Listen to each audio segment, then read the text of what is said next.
Hello friend, કેમ છો? ઋષિત વ્લોગમાં સ્વાગત છે તમારું. આજે આપણે બનાવશું સિંગ પાક. એના માટે આપણે પહેલાં સિંગદાણાને શેકી લેવાના છે. તો આપણે એક પેનમાં સિંગદાણા શેકી લઈએ.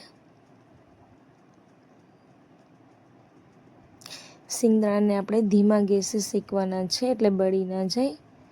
હવે આપણે સિંગદાણા શેકાઈ ગયા છે, તો એની ફોતરી ઉતારી લેવાની છે. ફોતરીને કાઢવા માટે એકદમ સહેલાઈથી નીકળી જાય એટલા માટે મેં અહીંયા ઝારાનો ઉપયોગ કર્યો છે. ઝારામાં તમે દાણા નાખી દેશો એટલે આ રીતે ફોતરી આસાનીથી નીકળી જશે. હવે આપણે સિંગદાણાની ફોતરી બધામાંથી નીકળી ગઈ છે. હવે આપણે એને ક્રશ કરી લઈએ.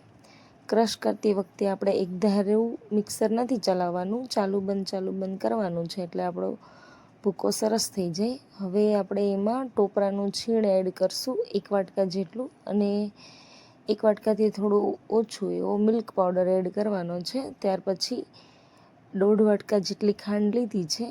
એમાં આપણે ખાંડ ડૂબે એટલું પાણી એડ કરી અને ચાસણી થવા દેવા મૂકવાની છે.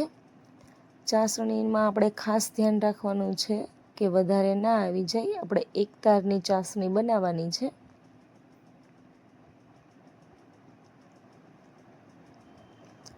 તો આપણે આ રીતે હવે ચેક કરી લઈએ આપણે ચાસણી બની ગઈ છે કે નહીં. જો ફ્રેન્ડ, એક તાર બનવા માંડ્યો છે.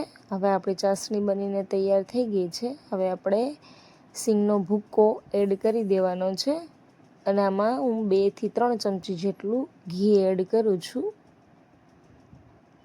તો જો આપણને થોડું ઢીલું લાગતું હોય મિશ્રણ, તો તમે ગેસ ચાલુ કરી અને થોડી વાર પાછું હલાવી લેવાનું છે. ત્યાર પછી એક પ્લેટમાં ઘી લગાવી અને એમાં આપણે આ મિશ્રણ રેડી દેવાનું છે.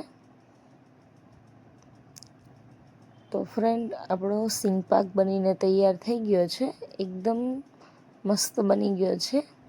ટેસ્ટમાં પણ ખૂબ જ સરસ છે. તો ફ્રેન્ડ, અમારો વિડીયો પસંદ આવે તો લાઈક, શેર અને સબસ્ક્રાઈબ કરવાનું ભૂલતા નહીં.